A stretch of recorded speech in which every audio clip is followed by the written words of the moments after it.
আছেন সকলে? রিঙ্কি পাত্রের ইউটিউব চ্যানেলে আপনাদের সকলকে স্বাগত জানাই। তো আমি বলেছিলাম প্রত্যেকদিন আমি একটা করে ব্লগ দেব চ্যানেলে, তো সেই জন্য আজকে একটা ভিডিও নিয়ে চলে এসেছি। আজকে হচ্ছে আমার বাড়িতে রান্না হবে, তার সবজি কিছু কাটবো, তো সেগুলো কীভাবে কাটছি, তারপর কিছু রান্না কীভাবে হচ্ছে সেগুলো পরপর আমি দেখাবো। আজকে সারা দিনটা কীভাবে কাটাচ্ছি সেগুলো আমি আপনাদের কাছে তুলে ধরবো।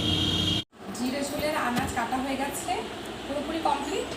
এবার আমি পটল ভাজা হবে, তো পটল ভাজার জন্য প্রথমে আমি পটলগুলোকে ধুয়ে নেব, সেই জন্য গামলাতে জল আছে, তো তাকে দিয়ে দিলাম।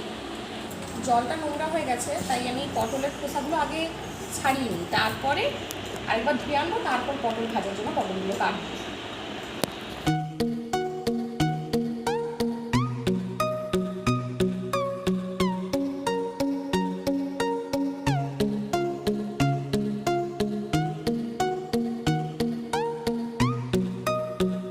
আমি ছাড়িয়ে নিচ্ছি, তো পটলের খোসা এইভাবে সবগুলো পটলের খোসা ছাড়িয়ে নেব।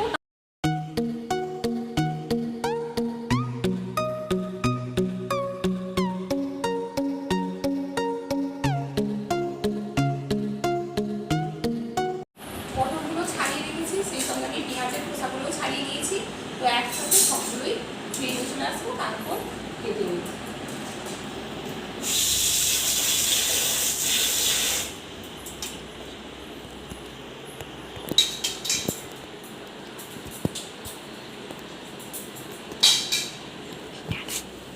বাটি নিয়ে নিলাম পেঁয়াজ কেটে রাখার জন্য।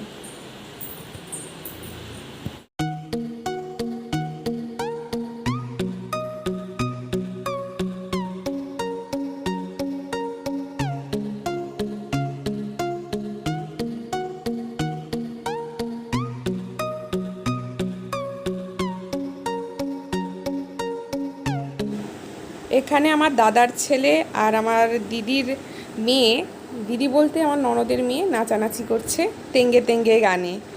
তো এদের খুব ভালো লাগছে, তো মাঝখানে এটাও আমি নিয়ে নিলাম। মালাই খেয়েছি। মালাই জিরে ঝোলের আনাজটা দেওয়া হয়ে গেছে। আসলে এরা প্রথমে কি পড়েছিল সেটা আমি জানি না, দিদিভাই একটু বলে দাও কি পড়েছিল। মানে জিরে ঝোলে যে আনাজের আগে যে সমস্ত তেল।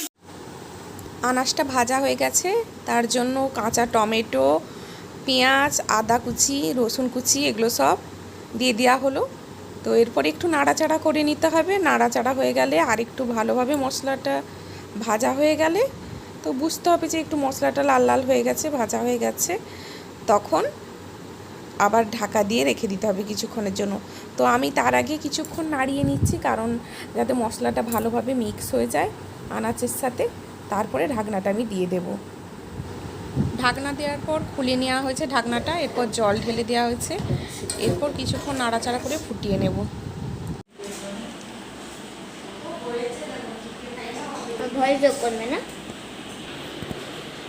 কেমন হয়েছে? টেস্ট কেমন হয়েছে? হ্যাঁ, ভালো হয়েছে? নুন আরও সব ঠিক আছে?